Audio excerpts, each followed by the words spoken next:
will be the two fights at the top of the bill. The other one being Lauren Price up against Bexcy Mateus. Price has done everything that we could have asked of her so far as a pro.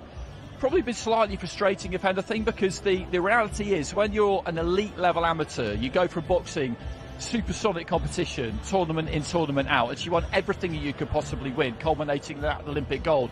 And then the standard dips, doesn't it, as you're kind of getting used to pro boxing. But that was the breakout fight against Jessica McCaskill in May. McCaskill, former undisputed champion, never lost any of the belts in the ring. So she had to be the number one in the division. Made her name as a really physical, rugged, resilient fighter.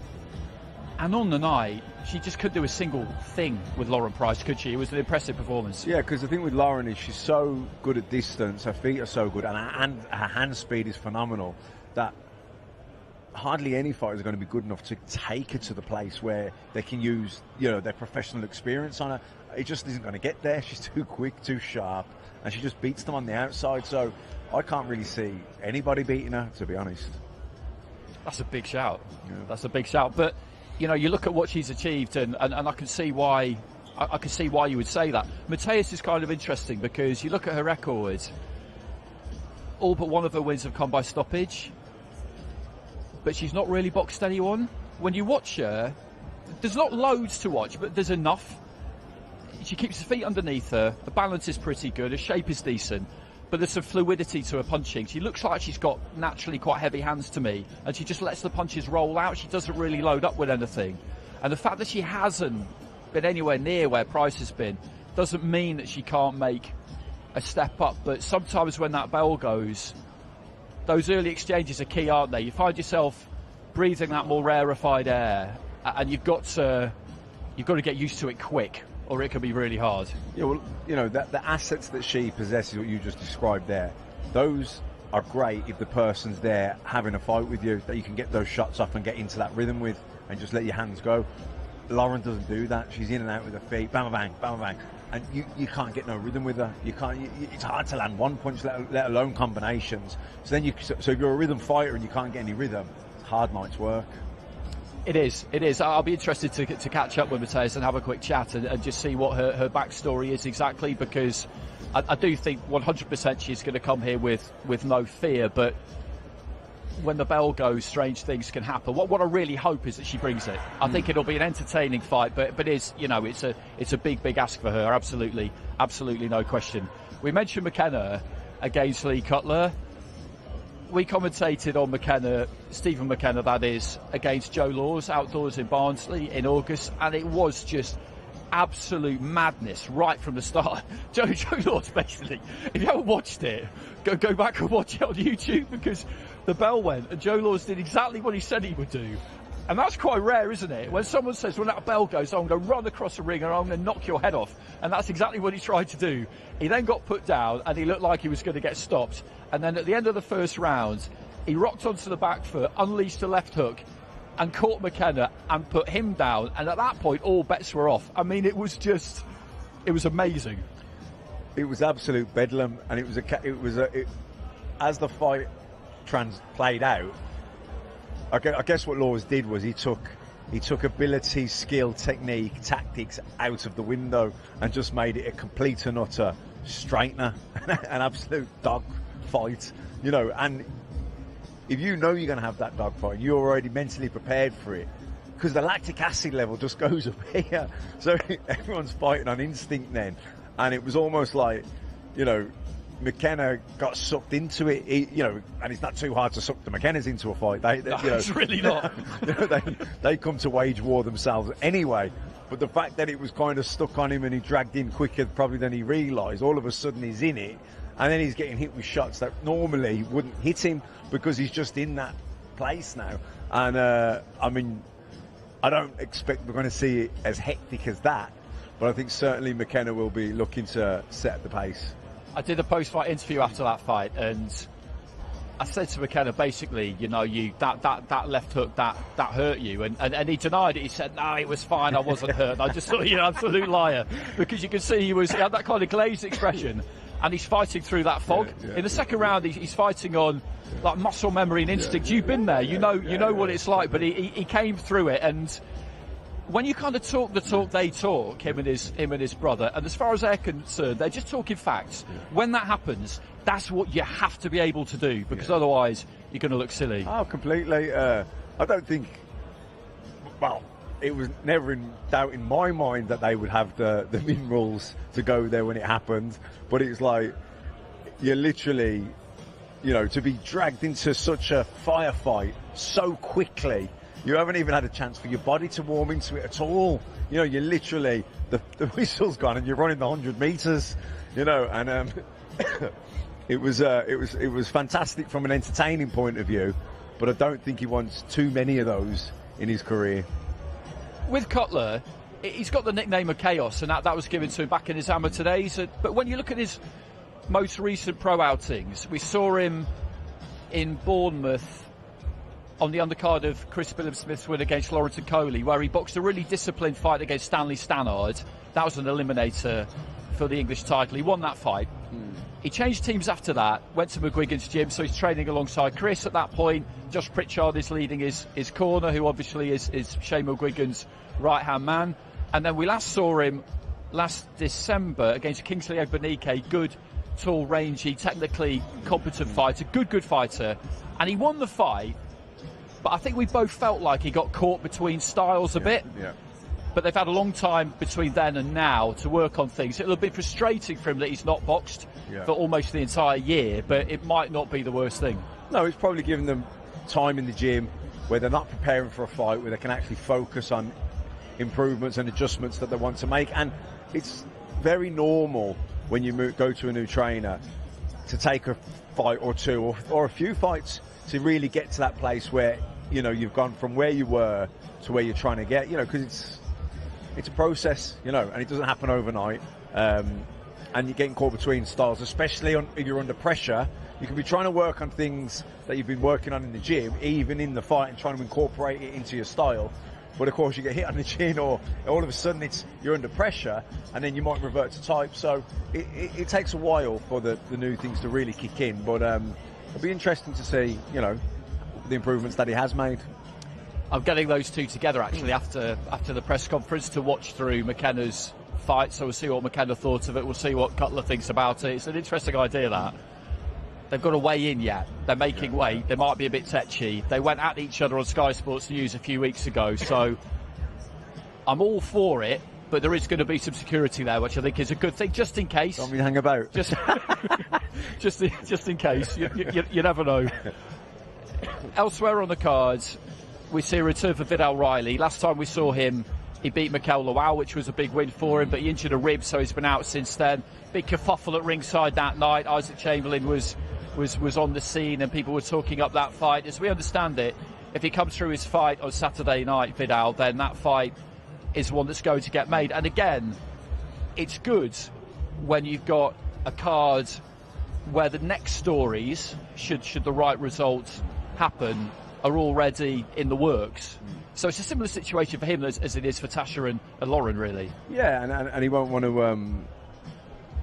lose focus on the fight on Saturday, but it's hard not to at least be thinking or certainly talking about it when people are asking you in interviews, what about Chamberlain next, and etc. So yeah, that's the hardest thing really. He's not to lose focus, but I like that fight, Vidal and Chamberlain. I think obviously Chamberlain's more experienced, more proven in he's been in bigger fights, etc. But I think Vidal, I would say, got more boxing ability, more natural talent, smooth, skillful, nice rhythm to his boxing. So it'd be good to see him step up. Well, you can see Big Mo behind us there. Ben Shalom, Mikey Talon. A couple more fighters need to take their seats in Frankie Stringer and Mason Cartwright, and then we'll be underway. Mark Jeffers boxes as well, and he'll be relieved to get an outing because he's been out of the ring for quite some time. We saw that breakout win against Zach Chelly, and then another good performance against Jermaine Brown.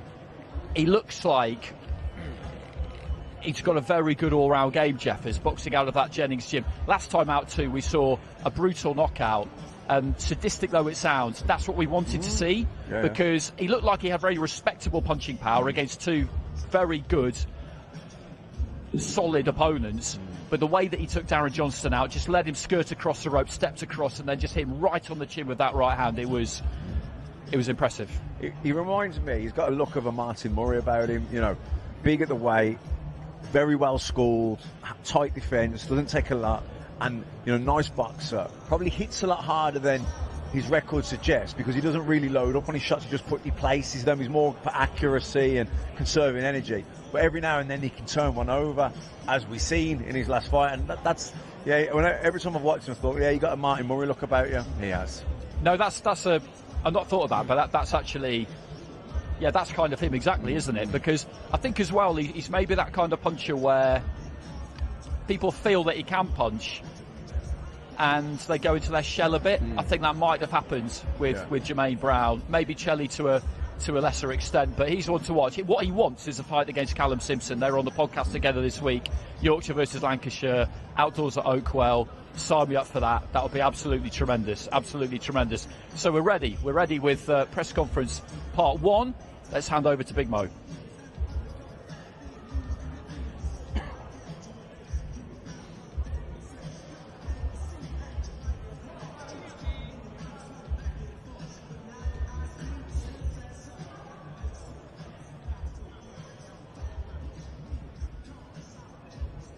Good afternoon, everybody, and welcome to Box Park, Liverpool, ahead of Collision Course this Saturday at the Exhibition Center in Liverpool.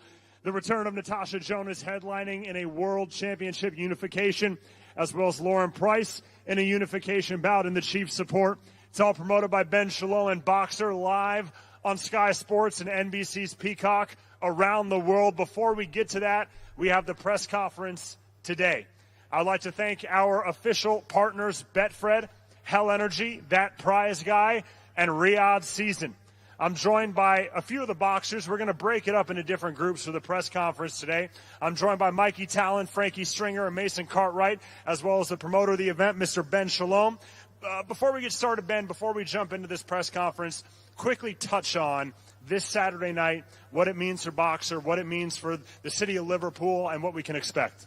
Yeah, it's great to be back in Liverpool. Obviously, been here a few times now, but to see Natasha fighting for the 6th time for a world title, to get her back in Liverpool again, it's a special feeling. But with Liam Smith, with Natasha Jonas, obviously coming towards the end of the career, it's about seeing who's next. It's about seeing who's going to headline this arena in years to come. It's always a great place to come. Liverpool's a great fight city, but we need to find the future stars as well. We started the year in Liverpool with Natasha Jonas, Michaela Mayer. Amazing event, great event. Nearly, I think, sold out. It was a really big occasion for Liverpool. Are we expecting a similar type of atmosphere? We're heading into the holidays. Look, there's been a lot of talk of Lauren Price and Natasha Jonas, but this fight in itself, Ivana Habazin, it's a serious fight. It's a unification. Habazan's been training over here for the past 3 weeks, and she's convinced she's going to win on Saturday night. It's another big night for women's boxing, another big fight for women's boxing. Like you said, just like Natasha against Michaela Mayer, we expect a huge crowd on Saturday night, a huge atmosphere, and it's a great way to end the year.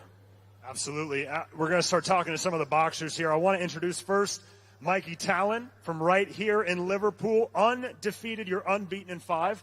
This is your 3rd fight in 2024, back here in your hometown of Liverpool. How important for you is this local atmosphere, this hometown support going to be for you on Saturday night? Yeah, I don't think there's that much of a difference. You know, anywhere you go, you sell a few tickets and get all my fans there. So I think it's just a bit better because it's in Liverpool. It's easier for you don't people have to travel so far, that's right? It, yeah, nice. Don't have to sort coaches out and all like that. Everyone can just walk to the venue. Absolutely. You faced Ben Norman, a former Midlands area champion who's fought for the English title now twice. What do you know about your opponent, and what type of fight are you expecting? Yeah, not much. I just expect coming out as a win. Doesn't matter how I get it. Stoppage points, just come out with a win. Now, not only is it a little bit of a homecoming for you, but you're actually managed by Natasha Jonas, who tops the bill on Saturday night. When you think about Natasha Jonas, is she an inspiration to you? What advice has she given you? Yeah, take a lot from Tasha. Watch everything in the training camps, what she goes through. To be inspired and to think that's what I should be doing, that's what I shouldn't be doing, and try and follow in them steps. And finally, just what can we expect from you Saturday night? What can your fans that are going to be at the exhibition center expect from Mikey Talon? A good performance. Awesome. Short and sweet. I like it. Thank you for joining us here today. I'm going to move now to Mason Cartwright. 20 wins, 4 defeats, 1 draw, 8 knockouts. First of all, your nickname is Nutty. I'm just curious. I always like to ask about nicknames. Where does that come from? What is that in reference to? So the first day I walked into the gym, we were called Vauxhall Motors at the time. It changed to Royal CP. Me coach, and he still comes in the corner of me now, Peter Phelan. He said to me, "What's your name, Nutty?" Because I was ginger, and he just continued to call me Nutty, and then it just stuck, and everyone around the gym used to say, "Hey, Nutty, hey, Nutty."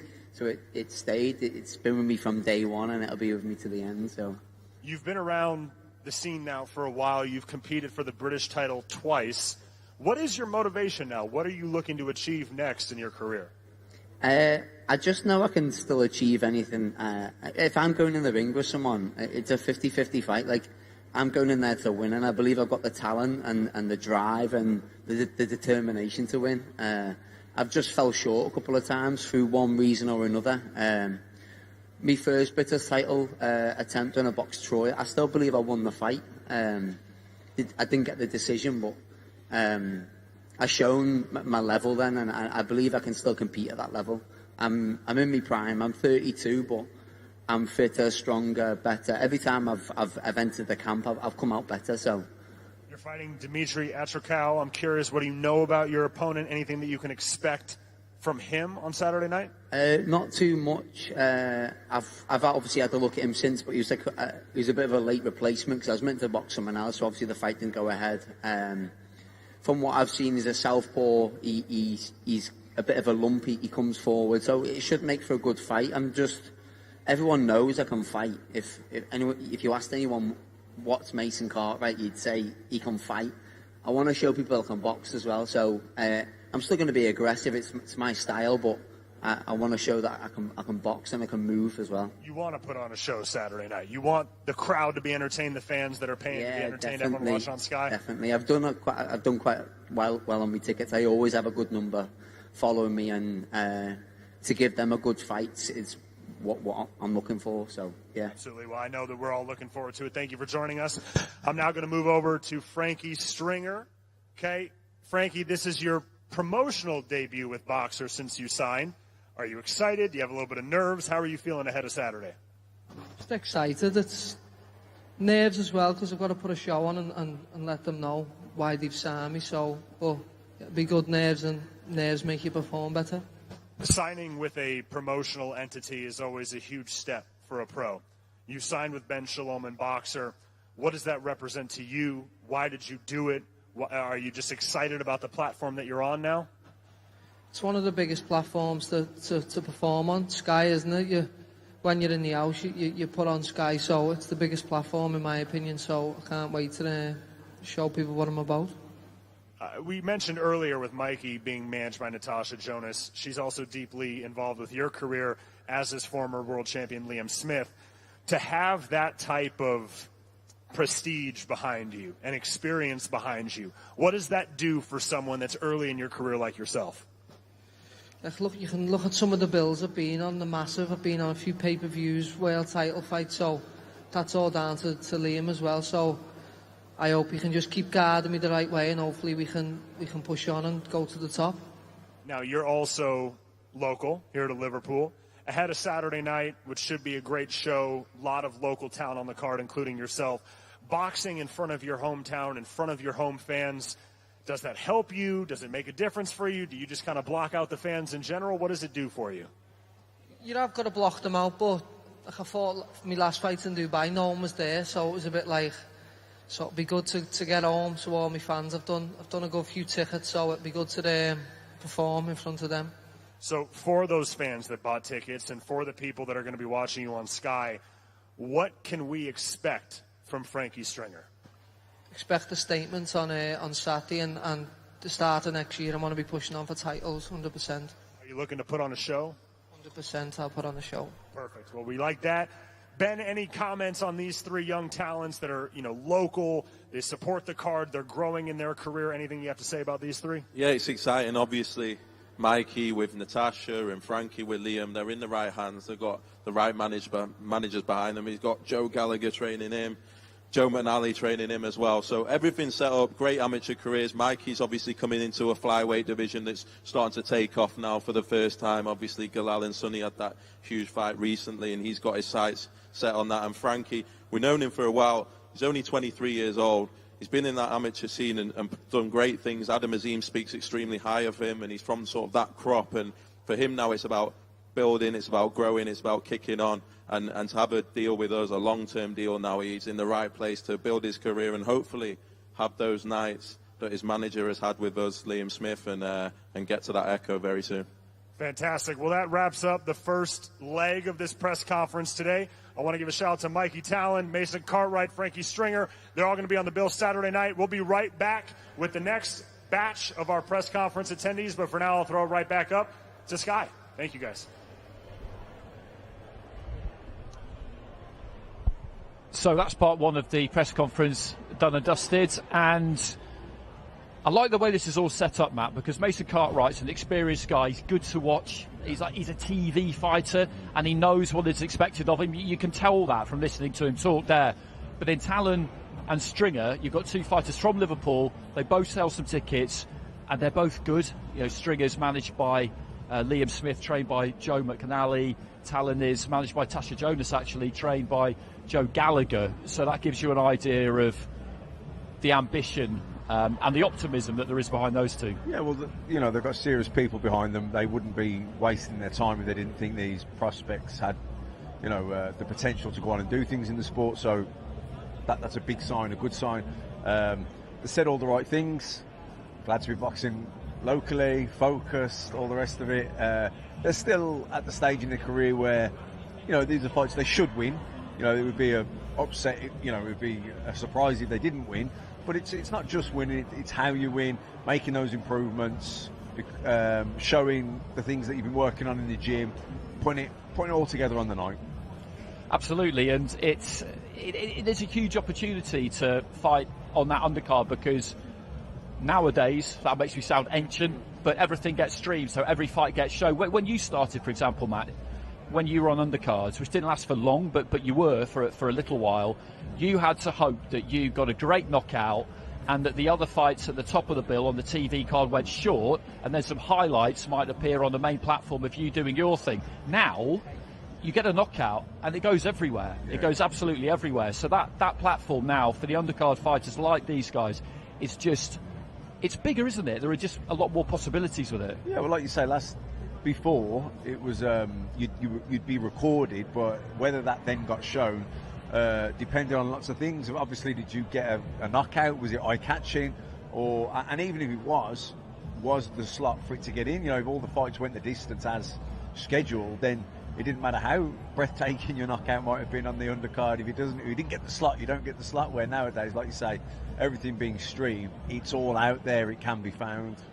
I mean, it's good and bad sometimes, because if you had a bad performance back in the day, then nobody would really know. But now everybody gets to see everything. So there's always two sides to a coin. Absolutely. Okay, so they've assembled behind us for part two of the press conference. Big Mo chairing proceedings. Ben Shalom there with him too.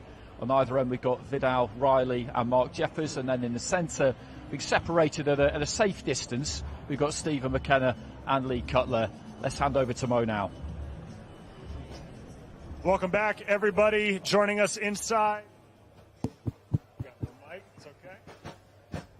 There we go.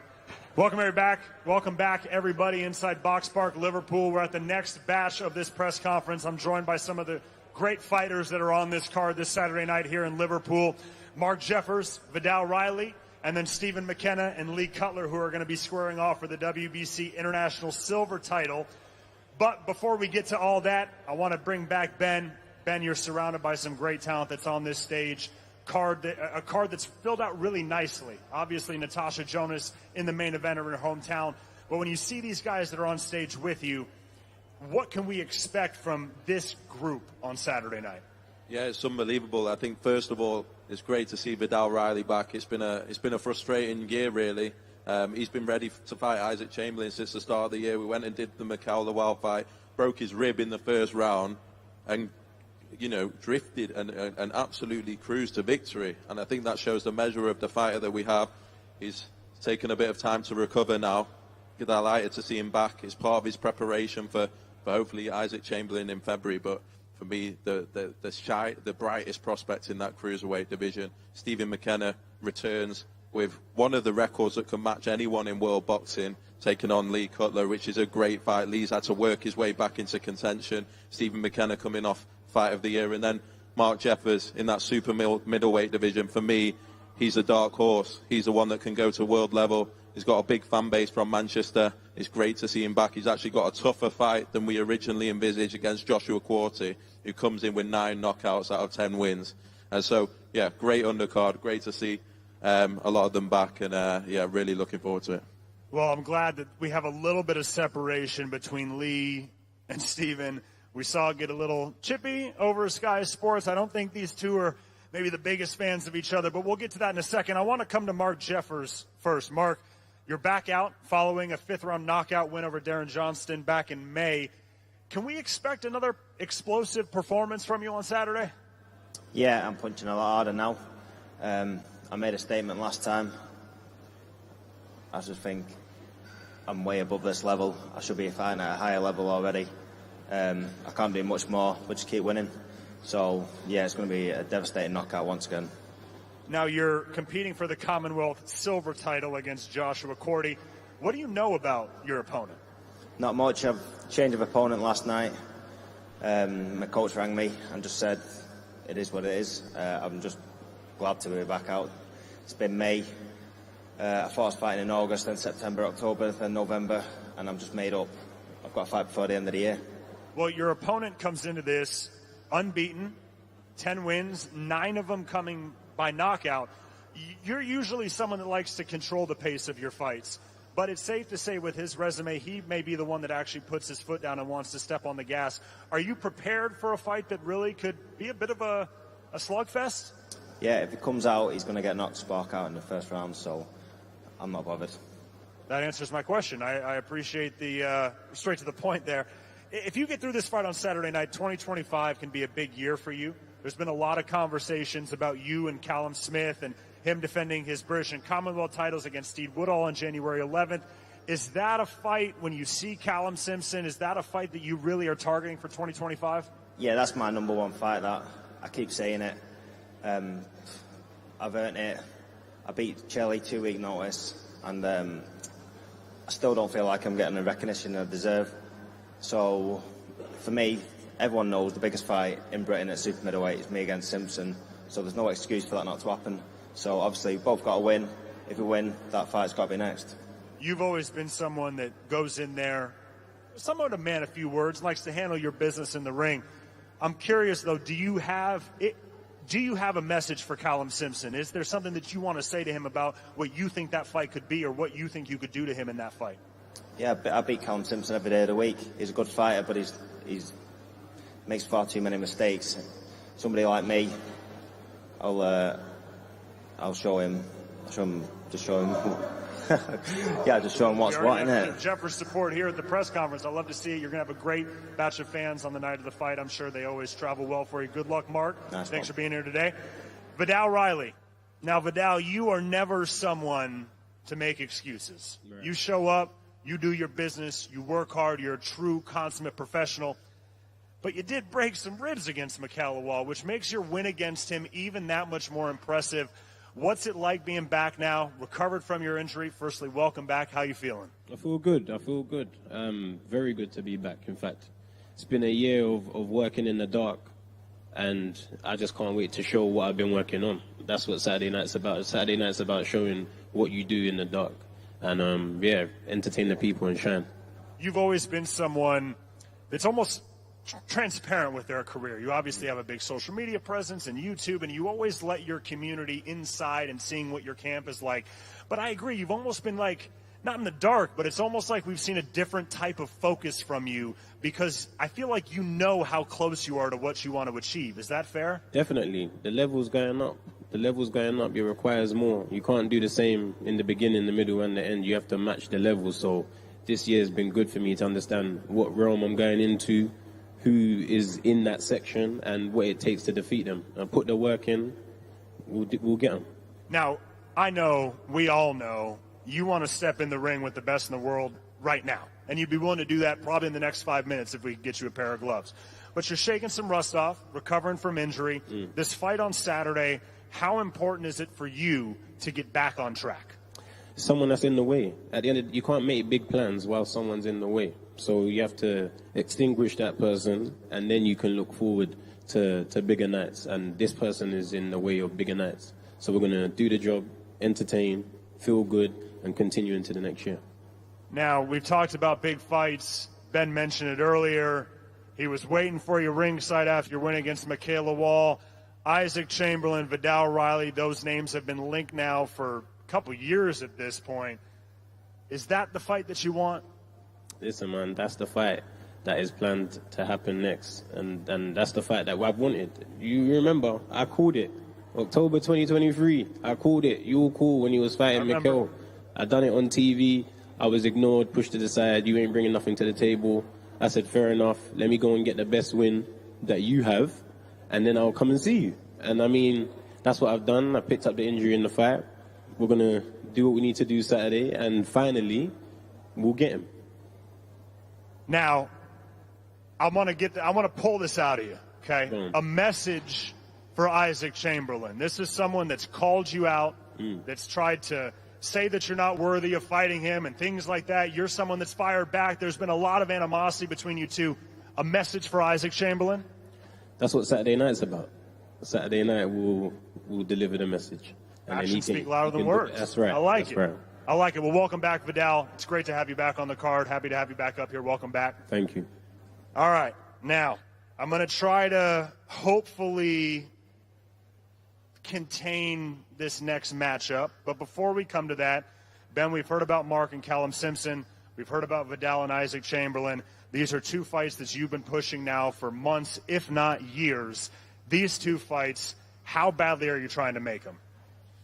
Look, it's a fight. I think Vidal made his biggest statement in how he dealt with Michael Lawal versus, you know, the war, really, that Isaac Chamberlain and Michael Lawal had. I think that was a statement in itself to do that this early on in your career. And then the fight has to be made. Obviously, it would already be made already. If it was up to Vidal, he'd have taken it in his 5th or 6th fight. And so, look, it's a major fight. Isaac always brings entertainment. He knows what he's doing. He's a great name in that cruiserweight division. But equally, he'll be seeing Vidal as his must-win fight, as his big name. He's come up short just against Chris Billen-Smith, against Lawrence Okoli, now against Jack Massey. It'll be killing him. And he'll be looking at Vidal Riley saying, this is the one for me. This is the big name. This is the one with the millions of followers. This is the one that hasn't done enough in the sport to deserve this fight yet. And I'm going to show him a lesson. So it's just a fantastic fight for British boxing. God willing, Vidal comes through all okay on Saturday night, and then the fans get the fight that they want. Okay, we're going to jump in here. This fight, they already had a little bit of moments on Sky Sports, so I'm just going to jump right in here. Stephen McKenna, what is going to happen on Saturday night for the Liverpool fans that haven't seen you fight, for the Sky Sports fans that haven't seen you fight, for the NBC Peacock fans that haven't seen you fight? What is Stephen McKenna going to do on Saturday to Lee Cutler? Simple. I'm going to knock him out. Devastating fashion. You know, I don't plan on this fight going past 3 rounds. I've said it before in the past, and I'll say it again. This guy, he's too soft. He's too brittle, and he's there to be took down, and I'm going to do it. Lee, response from that, same question to you. Lee Cutler on Saturday night, for all these fans that are going to be here, what are you going to do to Stephen McKenna? I didn't hear what he said because it needs subtitles, so I hope you guys got subtitles for him.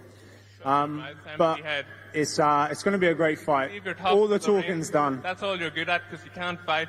I'm going to punch your head in, I can promise I can't wait. I'm excited. You can't wait for your big send-off. You're getting knocked out. I'm excited. Back to I'm excited for that, Stephen. No more carrying on the back of Chris Smith. No more carrying on the back of him. Your days are over. Your days are long over. Stephen. Back to the Stephen, gym. you're back a dangerous man. Yeah. Dangerous. Yeah, you know it, because you're going to get knocked clean out. All right. That was just one question in. Like, we got a couple questions to get through, fellas. I promise we're going to get through them. All right. Stephen, last time we saw you, you put on a great show against Joe Laws. That Hagler-Hearns style, I mean, it may have stolen the show that night from what was a great night of boxing up in Barnsley. Both of you touched the canvas in the first round before you got him out of there in the third. Can we expect more of that type of style from Stephen McKenna, those types of firework fights? Yeah, it's going to be even crazier. I'm telling you now, I'm not messing around. In the very first bell, the minute that bell goes, I'm going straight for him. And, you know, Laws, I had a hand to him that night. He came and fought. Let's hope Cutler does the same. This is your big opportunity, Lee. Don't mess it up. Don't go on your back. Don't run and try to sneak fighty wins like you've did in the past. You know, you just about won your last 3 fights. Just about. Is he talking to me or what? Because I can't understand what he's talking. I can't understand him. I can see this fella. This fella's took too many punches. I can see you don't understand anything anyone says. Are you all right, Lee? You know who you are. You're fighting Saturday night, yeah. You're getting... Lee, a response. A response to that is, I'm excited for Saturday night. I'm really, really excited for Saturday night. You fought welterweights and super lightweights. You call out super lightweights on the mic after. You're embarrassing. You know what? You're embarrassing. I'm going to move up the middleweight after this because I'm not big for the weight. Spit it out, Junior. Super welterweight. And trust me, you're getting knocked clean out. Whether you like it or not, you're laughing. You think I'm messing around? You honestly think I'm messing around? Where I go in there and... Mate, I know you're not messing about. Yeah, you're a delusional fella. When this fight you're a delusional fella. You're going to see Saturday night. You're going to see Saturday night. Chaos resumes. Yeah, we'll see. Chaos resumes. They call you Chaos. Yeah, you're so. They call me the dentist as well. All right, Lee. Stephen. Or the Tooth Fairy. Sorry. Be quiet. You'll be knocked clean out, whether you like it or not. Whether you keep smiling. Gentlemen. We'll see. It's only me and you in the ring. Remember that. Oh yeah. All right. I'm going to try to at least establish a little bit of control before these two start fighting on stage. Lee, Stephen McKenna's been someone that's been avoided a lot. A lot of people haven't wanted to get in the ring with him. Okay. You saw that Joe Laws fight. You wanted that fight. You were vocal about it. You wanted this fight to happen. You helped make it happen. You're one half of this fight happening. Why are you the one that can bring that chaos, that can beat Stephen McKenna? Because I've got more in every department that he's got. And he's just another stepping stone. Every fight's serious now. I believe I had tougher tests along the way than he's had. He's knocked out 14 journeymen, you know. Joe Laws and the guy before, you know, they were average opponents, but he knows he's in for a serious fight Saturday night. He knows it. And I know I've got a test on my hands. I'm not delusional enough to think it's not going to be a hard fight at all. I just know I'm capable of winning, and that's all that matters. Stephen, to you, a win over Lee Cutler, what does that do for your career? Why did you take this fight? This is only a small fight for me. You know, this is going to set me up for bigger things. I want to be out early next year. Keep the fights coming. I fought in September, or August, sorry. Cutler has been a year out of the ring, and he's coming back to fight me. That's some fight to be walking straight into. You know, a fight against me, a guy that knocks people out. Jeez, you're in for it. You can smile all you want. We'll see who's smiling in the ring. It's only me and you, as I said. Your whole team, the people that guided you into this. You know, I am comfortable fighting. I am at my most comfortable when I'm fighting. This fight. You don't realise. You really don't realise. You think I'm some sort of posh kid. Are you going to cry? Are you going to cry? I'm going to punch your fucking head in. This fella's going to cry. Get him a pair of hankies there, someone. You're going to cry. I don't believe it. This fella. Apologies for the language. He turned down this fight 3 times. I've been looking for this fight all year. He's been put on the shelf. This is why he hasn't been fighting.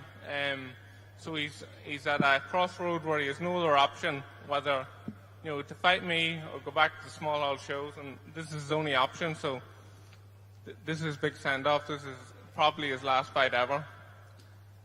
Lee, last question to you. Started with Steven, finished with you. Steven is undefeated. He's had some good fights, lots of knockouts. He pushes the pace.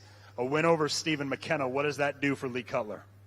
Well, Ben Shalom promised me a headline down in Bournemouth if I get this win. And I'm very, very confident of getting the win. So that's what I want next.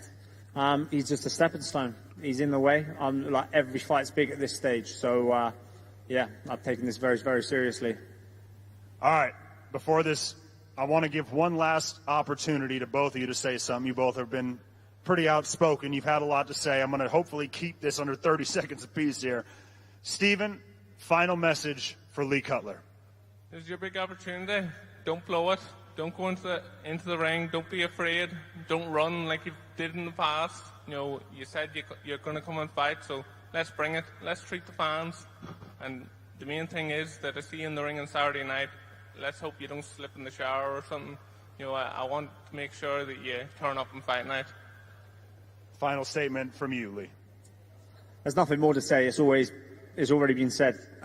Chaos resumes Saturday night. Ben, you have a real good fight on your hands, and the fans have a great fight. Betfred fight of the night on Saturday. Stephen McKenna, Lee Cutler, what can we expect from this war? Look, I think if anyone that's watched Stevie fight knows what to expect, and I expect no different. Lee's done fantastically well to work his way back into this position. His last two performances were really good, really impressive, really good wins, but this is a huge test. It's a big test for both of them. I think it'll be chief support on the night just before the main event.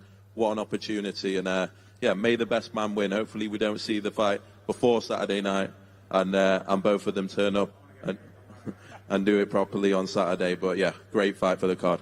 I love it. We may need to separate, you know, half the stage goes one way, half the stage goes another way. Thank you all. That was the next batch of our press conference. We'll be back with our chief support and our main event. But in the meantime, I'll toss up to Matt and Andy. Thank you to Mark, Vidal, Lee, and Steven. We'll be right back. Well played, Big Mo. I thought he did a solid job there of maintaining just enough parliamentary procedure, as Christopher Livingston Eubank would say. The fact that he's a massive unit himself probably helps, doesn't it? Separating those two. But they delivered us for us, McKenna and Cutler, because there's nothing pretend about this. No. There's nothing manufactured about it. McKenna, he could definitely have a row in an empty room. Yeah. He's that kind of a fighter. He gets anyone in his sights, and he just wants to bash them up. That's who he is. And we were laughing as we were sitting down there about what the atmosphere, what the just day-to-day routine must be like in the McKenna house, because there's two of them and they're both the same, and their dad Fergal absolutely loves it as well. I'd imagine everything must just be one ludicrous competition.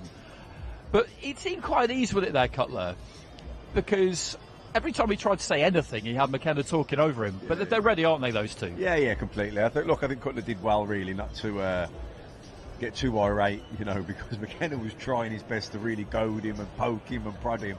I think it's going to be a brilliant fight. I think we look with McKenna, whether he's boxing Mike Tyson or he was fighting a newborn baby, he's going to approach it the same. He's just trying to kill you, isn't he? He just wants to win by knockout every time. Everything's power. He fights at her mental pace, and he just wants to have a blood and guts tear off every single time. But I imagine every spar is the same as well. You can just see that's his mentality. With that, though, you mentioned the pace there, and you're right. You're absolutely right. But he's knocked everybody out apart from one opponent, whereas Cutler in his last couple of fights has gone down the stretch over 10 rounds. One was outdoors on that great card in Bournemouth, Coley, Billam Smith, so massive occasion, a lot of pressure on him because he was a hometown fighter. And then again in Bournemouth, 10 rounds against Egbenike, so that's you look at it on paper and that's got to be an advantage, isn't it? Well, it's good preparation for him for this fight. Look, I think this fight probably will go the distance, or it'll certainly go late into the fight. I don't think McKenna will stop Cutler early. You know what I mean? I think he may well get to him and stop him late, but I don't think he's going to stop him early. So I think this is either a distance fight or certainly into the later rounds. So having gone rounds, knowing how to navigate that, pace it, etc., it will be key. for both men in this fight. But you know, McKenna again would just fight. He fights at an unbelievable pace. I think it'll be fight of the night. I think most fights that McKenna's have on any card will be fight of the night, because that's just the way they fight. Yeah, I do tend to agree. We've had quite a quick turnaround here. I think you'll see up on the stage Big Mo and Ben Shalom, of course, in the middle. At the end there, we've got Lauren Price and Bexy Mateus. Lauren Price defending her WBA welterweight title for the first time, and then inside them, Natasha Jonas, the IBF welterweight champion, and Ivana Habazin, the WBC welterweight champion. Those are our top two fights. So let's hand over to Big Mo. Welcome back, everybody joining us inside Box Park, Liverpool. Welcome back to our viewers joining us on Sky Sports. And welcome now to the part of the press conference for our chief support and for our main event. And I want to get this all right. Saturday night, live from right here in Liverpool on Sky Sports and NBC Peacock, we have 2 world title fights. 5 world titles are going to be on the line. We have 3 world champions. 4 different countries will be in the chief support and the main event. It's going to be a massive, massive night, headlined by the unification clash of the local, the hometown hero, Natasha Jonas here in Liverpool. I'm joined by our chief support and our main eventers that are on stage. I'm going to come to them in a second. But before I get to that, Ben Shalom, another great night of women's boxing, another great night in Liverpool, headlined by Natasha Jonas. I'm getting excited for this show on Saturday night. What do you think? Yeah, it's great to be up here with 3 world champions in that welterweight division. For me, the best division at the moment in women's boxing. Obviously, Natasha headlines against Ivana Habazin, a world champion in her own right, a huge fight, another homecoming for Natasha, and then Lauren, 7-0 against 7-0. Bexy Mateus, knockouts galore, will come absolutely swinging on Saturday nights. Both of them have big tests. Both of them know what's at stake. And I'm just excited to be back in Liverpool. The crowd always comes out for Natasha. It's a great homecoming. It should be a great night.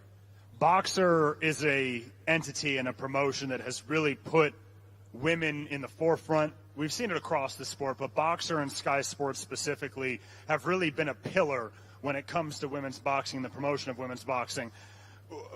What have you seen with the growth so far? We just saw Amanda Serrano, Katie Taylor, 2 on Netflix. We now see Natasha Jonas main eventing again in the same year of 2024. We see Lauren Price moving up the ranks now.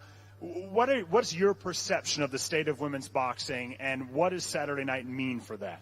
Look, I think coming into the start of the year, it was at an all-time high. It was almost the shining light in boxing. I think it has been a little slower this year. You know, Taylor Serrano aside, we haven't had those big nights since Jonas Mayer at the start of the year. I think Natasha, Katie Taylor, Savannah Marshall are the reasons why women's boxing is where it is. We need more nights like this. We need more big British nights. And we also need the future stars coming through, the Lauren Prices, the Caroline Dubois, the Fran Hennessy's, looking at what Natasha, what Katie, what Savannah have achieved. But it's in a great place. There's not many sports where the female sport rivals the men's sport for viewing figures, and that happens consistently in women's boxing. And I think this will be a massive night, and then it leads to some huge fights early in the next year. Amazing. I'm going to come to Bexy Mateus first. Translator Danelia with you. Bexy, first off, welcome to the UK. How are you enjoying your time here so far? Primero que nada, bienvenida al Reino Unido y cómo has disfrutado tu estancia aquí. Buenos días a todos. La verdad es que me siento muy agradecida con todos por la estancia. Estoy con un gran equipo y me han tratado muy bien. Good morning, everyone. I'm very grateful to be here, and I'm very grateful for the team that I have and how well they've treated me and how well the country has welcomed me. Well, very much welcome. You're going against a former Olympic gold medalist and a unified world champion. What do you know about your opponent, Lauren? And what sort of fight are you expecting on Saturday night? Vas en contra de Lauren Price, que es medallista de oro olímpica y es ganadora mundial. ¿Qué sabes sobre ella, sobre tu oponente, y qué esperas sobre la pelea el sábado? Sé perfectamente quién es ella y arriba del ring voy a dar lo mejor de mí y sé que ella también lo hará. I know perfectly well who Lauren is on the ring, and I know who I am, so I'm just going to give everything that I can on the ring and have a good fight. For the fans here in the UK, for the viewers on Sky Sports that may or may not have seen you fight before, how would you describe your style, and what can those people expect from Bexy Mateus on Saturday? Para los fans de aquí de Inglaterra o de Irlanda que no te conocen, ¿qué podrías decirles sobre tu estilo de pelea y qué pueden esperar el sábado por la noche? Lo único que voy a decir y que pueden esperar es que será una gran pelea. The only thing I can say is that it's going to be a great fight. You're joined on the stage by other welterweight world champions. If you're able to come through with the victory on Saturday, is Ivana or Natasha possibly someone that would be on your radar screen moving forward? Estás en el escenario con otras campeonas y si llegas a ganar el sábado por la noche, ¿pelearías en contra de Natasha o de Ivana? Si llego a ganar esa noche, sé que pelearía contra Ivana. If I get to win on Saturday night, I know I would be fighting against Ivana. Awesome. Well, Bexy, thank you for joining us. Thank you to Nelia for translating. I'm going to come over to her opponent, Lauren Price, the defending champion on Saturday night. You won your world titles in May when you headlined for your homecoming fight in Cardiff. Just what are your memories from that night for you? You know, I say this all the time. Nothing's going to beat that Olympic gold medal in terms of accolades. But that night, walking out in front of my own fans was one of the best nights of my life. You know, I got a country behind me in Wales backing me. And, yeah, May, it was unbelievable. You've gone now from challenger to champion. Has that changed your mindset or your preparation at all? No, my mindset's always the same. Always have been, always will be. Keep my feet on the ground. I'm a Valleys girl. You're going up against Bexy Mateus, who is unbeaten. She's stopped 6 of her 7 opponents, so we know that she likes to step on the gas and push the pace. That's usually something that you like to do. What do you know about your opponent? Is there anything that you're expecting on Saturday night? Yeah, obviously she's got a good record, you know. She's, well, we've had the same amount of fights, 7 fights. She got 6 knockouts, so she can bang a bit. She's tough, she's rough, but like you said, I've been in there with them all. I've been in there as an amateur. I fought bigger girls, and yeah, I think obviously looking at the professional ranks, I feel like I've boxed better people. But yeah, I've just got to stick to my plan and what I'm good at, and I believe I get the job done. I'm going to address the proverbial elephant in the room, right? There's a possible fight down the road. This card is called Collision Course. You're seated next to someone, Natasha Jonas, who a lot of mutual respect between the two of you, but you both hold world titles in the same division. Is that a fight that you want? Is that a fight that you're expecting, assuming everything goes well on Saturday night? That's a silly question. Is that a fight that I want? Of course I want it. Yeah, like I've said all along, I've got respect for Tash. And, yeah, it's a great British fight, you know. Obviously, we both got a job to do on Saturday night, and I believe we do that when we get through, and we do it in style. But, yeah, 2025, that's obviously a big year. I want to, like I said, when I turned over as Olympic champion, I wanted to create greatness. I want to create a legacy. I want to go on, you know, and follow in the footsteps of your Joe Calzakis for Wales. And like I said, yeah, that's a massive fight for not just women's boxing, but boxing in general. And I'm excited. Now, you're someone that likes to handle your business in the ring. But I'm going to challenge you here for a second, okay, Lauren? We have seen moments of pure dominance by you, where you are the best person in that ring, hands down. We've seen those moments from you. I'm curious, in your opinion, is there a boxer on this planet who can beat Lauren Price when you're at your best? At 147, no. I believe, you know, I've put it out there. Obviously, yeah, I fought McCaskill in May, but I said I wanted to move fast. I would have fought anyone who had a world title, and I still will. You know, I've got belts now, so that should make them fights come a little bit easier. I don't mind. I've got Ben to do a lot of work there, and now I'm still waiting. But, yeah, like I said, I would have loved, you know, to be boxing for another belt on this show. I would have loved to box against Tash or Ivana, but it didn't happen this time. But, you know, I got to get through the fight on Saturday, first defense, and then we move into next year, and, yeah, I want to be chasing titles. You won a lot of fans over with your homecoming fight in Wales. It was a big event on Sky Sports, big viewership tuned in. It was on BBC Wales. You gained a lot of support now. For the people that may or may not have seen Lauren Price fight, can you describe your style in any way? Do you just look to put your opponents away and really dominate? I mean, like, obviously I haven't lost a round yet as a pro, but, you know, them tougher tests are going to come. Saturday's going to be a tough test, but I believe, you know, I win that. But, yeah, I just think, you know, looking at my style and my skill and my speed, I got a good ring IQ, and that's it, really.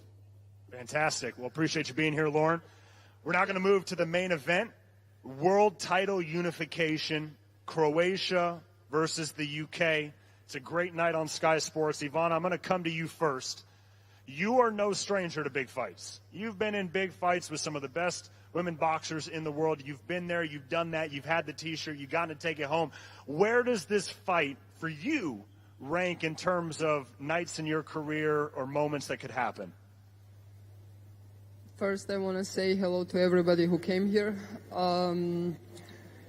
I said earlier, you know, for me, right now, this is the biggest fight of my life, and definitely means everything and is all or nothing, right?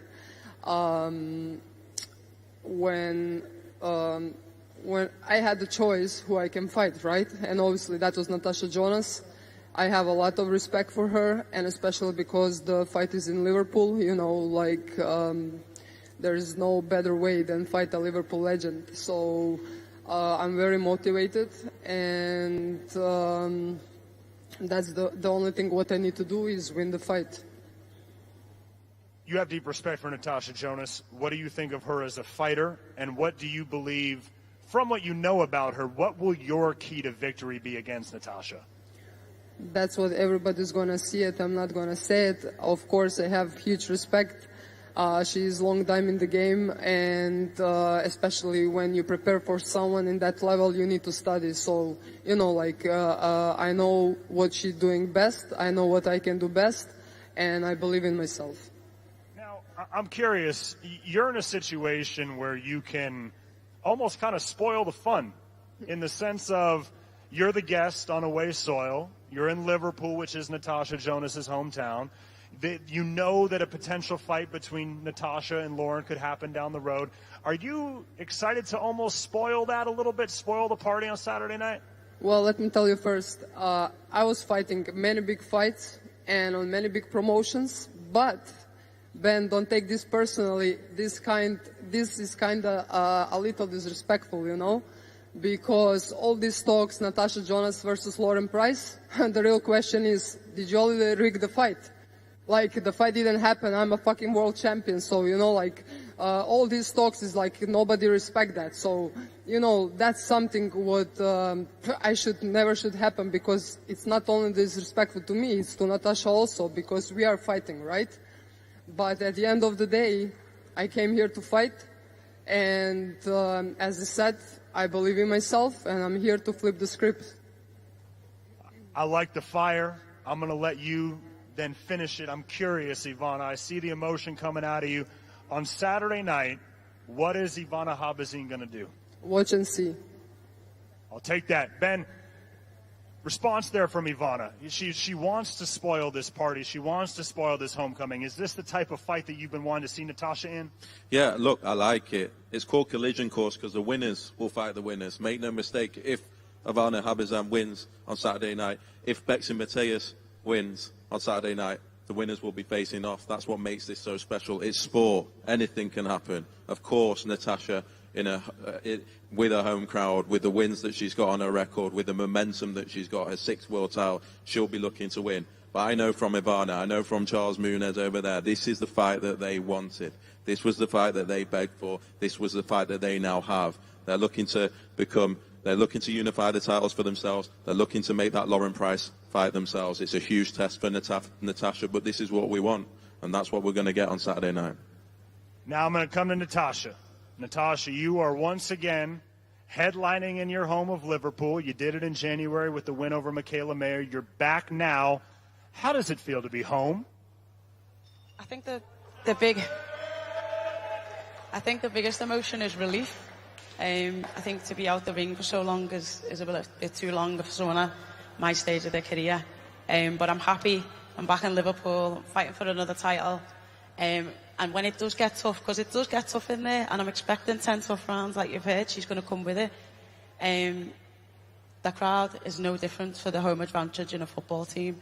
When it gets tough, when you're tired, when you're a little bit sore, you feed off the energy of the crowd, and with it being a home crowd, it's all positivity. Well, I appreciate the crowd who chimed in. That's a good segue for me. Having that support from your local people, what does that do for you when you step into the ring? I mean, if I'm honest, once the bell goes, I don't hear it. I'm fully focused on myself and my opponent, imposing my strengths, working on what I think our weaknesses are. But, you know, before and after, like I say, you just feed off the energy, the positive energy. Last time there was a mural, there was a big fuss made. It was just after Christmas. Now I'm trying to give people a good Christmas present before. Now, Natasha, you're always deeply respectful. You're always business first. You like to handle your business in the ring, similar to what I said to Lauren. But I'm going to do a little bit of talking for you, okay? This is your 6th straight world title fight. You went world title, unification, another unification. You then moved to a different weight division, won a world title there, and then defended it against Michaela Mayer. Do big nights even intimidate you anymore? I think from the amateurs up, all you ever want is these big nights and these big fights, and that's what I turned professional for. I'm privileged to be in my home city doing that, but Manchester's been good to me as well.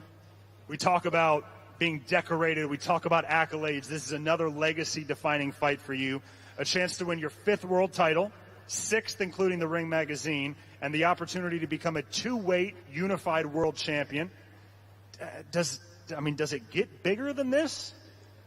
As you're performing and you're just focused on the result, you don't see the actual progression or the journey until after you've finished and you look back, and it's been some journey. It'll be some book and a movie one day. What do you know about Ivana Habazin? Are you confident that you can get the job done on Saturday night? Yeah, I think she's a great boxer. I think she's got great fundamentals, good footwork, good jab. But everything that she does, I just think that I'm better, that's it. I have to ask you, again, talked about it with Lauren, Ivana mentioned it, the event's called Collision Course, right? We all know the elephant that's in the room. That fight against Lauren Price, she says she wants you next if she wins. If you win on Saturday night, is that a fight that we could see? Yeah, definitely. I'm contracted to do that fight, so that's the fight that I've signed up for. But like in boxing, so many things happen that you've got to win the fight that's in front of you. And like Habazin said, you know, it's a bit disrespectful to keep talking about me and Lauren. I've got to win Saturday, and so's Lauren. Now, Ivana showed some emotion there. She's ready to go on Saturday night. You have fans that came down here to listen to you today. I want to know from Natasha Jonas, straight from the source, what is Natasha Jonas going to do to Ivana Habazin on Saturday night? We're going to get the win, that's it. By any means necessary. By any means. Fantastic. Ben, I'll let you wrap up. You got 2 great world title unifications on Saturday night. Another great night of women's boxing. You heard the energy from some of these women that are on stage. These fights Saturday night could be classics. Yeah, look, it's just full of elite fighters. To get 2 world title fights like that, 3 world champions back in Liverpool, it's just going to be a phenomenal night. I think every time Natasha Jonas comes to Liverpool, it's special. And this will be no different. There's a few final tickets left on Boxer.com. Lauren Price, the gold medalist, returns defending her world title. McKenna-Cutler, that I think could steal the show as well. It's a huge night on Saturday night. And thank you to all the fighters. Thank you to all the fans coming out tonight. Thank you all. To reiterate, Saturday night, Exhibition Center in Liverpool. I want to thank our official partners, That Prize Guy, Betfred, Riyadh Season, and Hell Energy. Thank you all for tuning into the press conference. I'll throw it back up to Andy and Matt. And thank you all. I'll see you tomorrow for the official weigh-ins. Same place. See you tomorrow, guys. Very solid job there from Big Mo. I enjoyed that, Matt, because Habazin has got some fire in her, and I understand why, because we were talking about it right at the start of the programme here, the plan that is in place here, and we can't hide from it. Boxer have got that plan in place. Sky behind that plan. We don't care who wins. In our job, you can't, but that's the journalistic narrative being pushed. She doesn't like it, And she's right not to like it, because as she says, she is a world champion. And as far as she's concerned, she's going to beat Natasha Jonas, and it'll be her who's fighting Lauren Price. Yeah, absolutely. She's come here thinking she's going to win. Everyone's got their own script going on, and in her script, she wins on Saturday night and, you know, moves on to bigger and better things. So to have someone then, while you're sitting there talking about something that means you've lost before it's even happened, how can you not feel disrespected? Even though the disrespect isn't intended, it's impossible to take it any other way. Well, just looking at the pair of them, actually, Ivana Habazin and Bexy Mateus, who are just away to our right-hand side. She's still looking quite stern, Habazin, but we're closing down on fight night now. Some fighters treat it differently to others. Some flick that switch and go into fight mode quite early in the week. Natasha Jonas is one of them, I would say, who stays nice and relaxed and probably does it at the last possible second. She's just over on that left-hand side with the belt, that IBF belt. Habazin with that green and gold WBC belt. And first up, we have got McKenna and Laws. There's that WBC ranking belt, not a full world title belt for Stephen McKenna. And the McGuigan's gym insignia on the shirt there of Lee Cutler. We saw him in Saudi Arabia for Chris Billam-Smith's fight against Zurdo Ramirez. Quite a big height difference between the two. Cutler does make a good point, though, doesn't he? Which is that, generally speaking, so far, McKenna has boxed super lightweight, welterweight. This is up at super welterweight, and that's where he's been for a good while. It is, but I think McKenna's more than capable of stepping up the weight. You know, you see the frame on him there. It must have been hurting him down to box at those lower weights. Cutler, strong, but not a big puncher. You know, more of a boxer than a fighter, where I think McKenna's going to take him into a fight.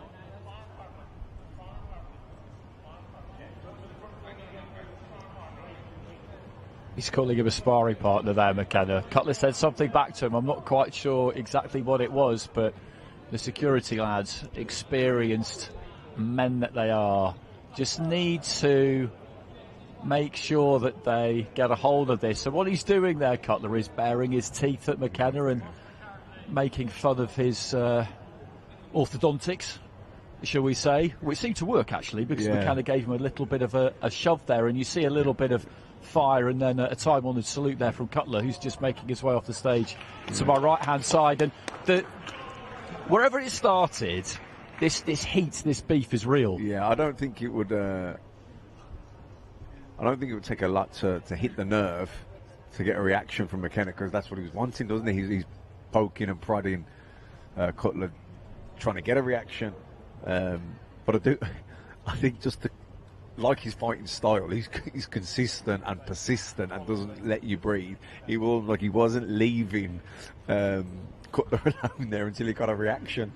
No, absolutely right. And apologies if anybody was offended by the gestures and maybe a little bit of the language there. It is a Thursday lunchtime after all. So Lauren Price and Bexy Mateus now facing off. Lauren Price with that WBA belt that she won in very good fashion against Jessica McCaskill back in May. And as we know, she's done absolutely everything you could do as an amateur.